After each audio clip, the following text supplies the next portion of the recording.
Ahogy a elmúlt hétvégén itt így Budapesten és Torontóba bejelentettük, Horváth Árpád atya jön hozzánk így a szolgálata Torontóba. E, egy hosszabb levélben itt így akkor mesélek az életéről, szolgálatáról, de valahogy az lenne, hogyha most egy azzal mutasd be magadat, hogy hosszú évekig szolgáltál a Mária utcában. Mi az, ami igazán ebben a szolgálatban örömmel töltött el? Ja, jó napot kívánunk, dicsértessék a Jézus Krisztus. Hát 10 évet töltöttem itt a templomnál, de már előtte is itt voltam 7 évig a Párbeszéd házában, ami hát a templomhoz nagyon közel van. Jezsuita szigetnek is szoktuk nevezni, de tulajdonképpen a papás szentelésem óta itt vagyok Budapesten, és hát a templomnál 10 éve, amint említettem, és ami nekem nagyon nagy örömet jelentett, az a sokféle közösség, ami ennél a templomnál van. Tehát sokan azt gondolják, hogy mi csak fiatalokkal foglalkozunk. Valóban ez egy olyan különleges hely, ahová, hát azt mondanám, hogy 70%-ban így 30 év körüliek járnak, 35-40-esek is vannak, és vannak idősebbek is, de azért nem csak fiatalok járnak ide, hanem van családos mise, tehát családos emberek gyerekekkel, volt ovis misénk, kimondottan ilyen nagyon picik számára. Aztán nagyon komoly kulturális élet folyik itt, ahova az idősebb generáció is bekapcsolódik. Nekünk 2 komoly kórusunk is van, ugye a Musica Sacra kórus, ami egy 40 éves kórus, ahol vannak fiatalok is, de inkább idősebbek, és hát 3 évvel ezelőtt alapult a Loyola Capella vegyes kórus például. Maga a kulturális élet is lelkipásztori élet valahol. Aztán cserkészeink lettek, mert itt a templomnál nem volt, de befogadtam egy cserkész csapatot, akkor a Szent János Bogár közösség, ami ilyen jezsuita holdudvarhoz tartozik, ilyen fiatalokat táboroztatnak, az is itt van a templomunknál. Akkor indítottam egy önkéntes közösséget, ilyen 6-7-8 egyetemista különböző egyetemekre járnak, és itt laktak velünk egy fedél alatt, és részt vettek a templom életében. És akkor visszakanyarodva a fiatalokhoz, hát rengetegféle csoport van, tehát nem csak jegyesek, hanem katekumen csoport, aztán első áldozásra készülők, akkor jezsuita hétről hétre, akikkel a Szentírást rendszeresen olvassuk, hétről hétre is beszélgetünk róla kis csoportokban. Szóval nagyon sokrétű közösség van itt, és elég gyorsan rájöttem arra, hogy az én feladatom igazából, hogy teret adjak ezeknek a közösségeknek, és segíteni őket, hogy önszerveződőek legyenek valahol. Tehát ennyi közösséget egyetlen pap, de akár 3 sem tudna így kézi irányítással vezetni. És van egy ilyen mondásom, hogy én akkor érzem magam jól, hogyha fölösleges vagyok.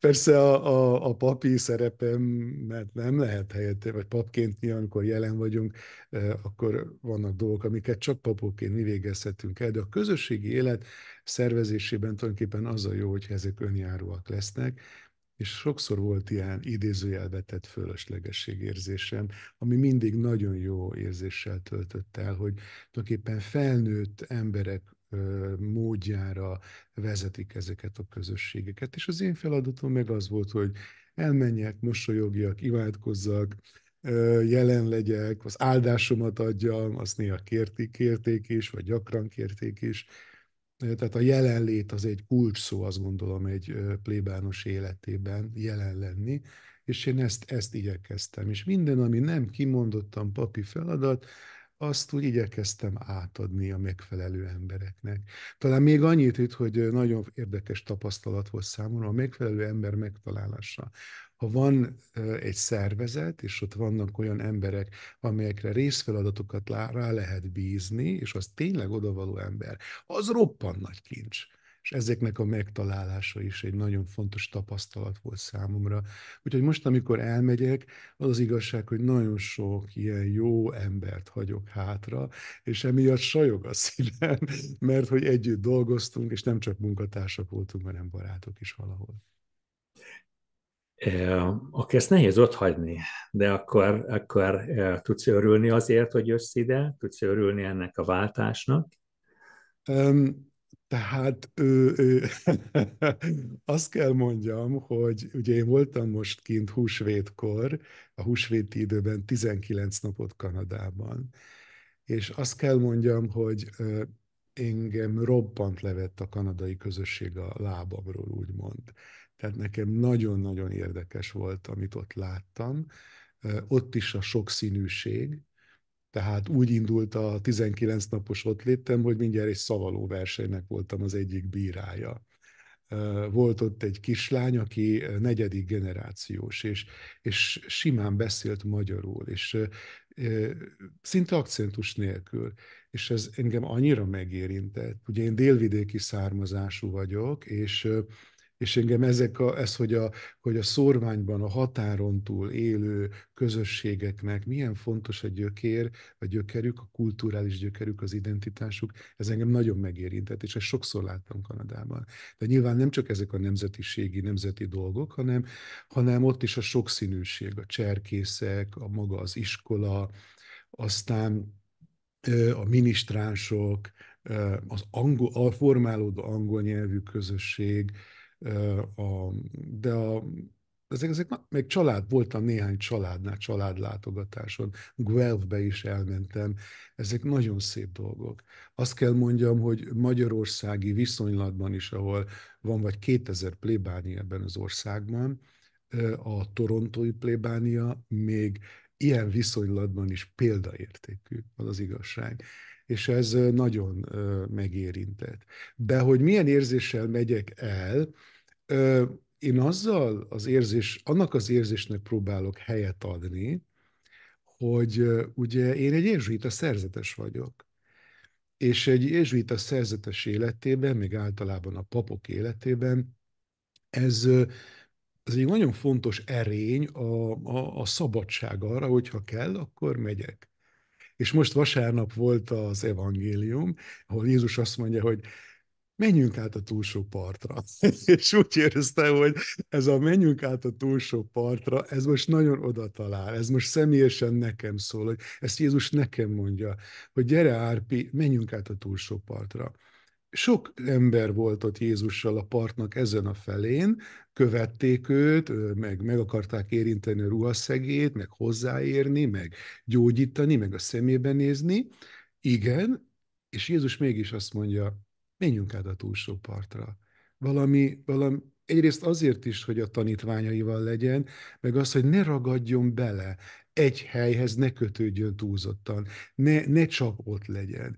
És azt gondolom, hogy ez nagyon fontos szempont egy jezsuita szerzetes életében, hogy eljön az idő, amikor mély lélegzetet kell venni, és bízni kell Jézus hívásának. Úgyhogy én úgy állok ez a kanadai feladathoz, hogy ez nem az én bizniszem, ezt nem én bulisztam ki, és nem te, Tamás, hogyha beszéltél rá, meg nem is csak a rendtartományfőnök küld, és nem is csak arról van szó, hogy fontos, hogy a kanadai jezsuita plébánián legyen egy továbbvitel, és biztosítson a magyar jezsuita rendtartomány valakit, és azért én megyek, most én rajtam van a sor, vagy engem szemeltek ki erre, nem, elsősorban, így állok hozzá, ennek szeretnék teret adni, ennek a hitnek, ennek a tapasztalatnak, elsősorban Jézus az, aki azt mondja most nekem személyesen, menjünk át a túlsó partra.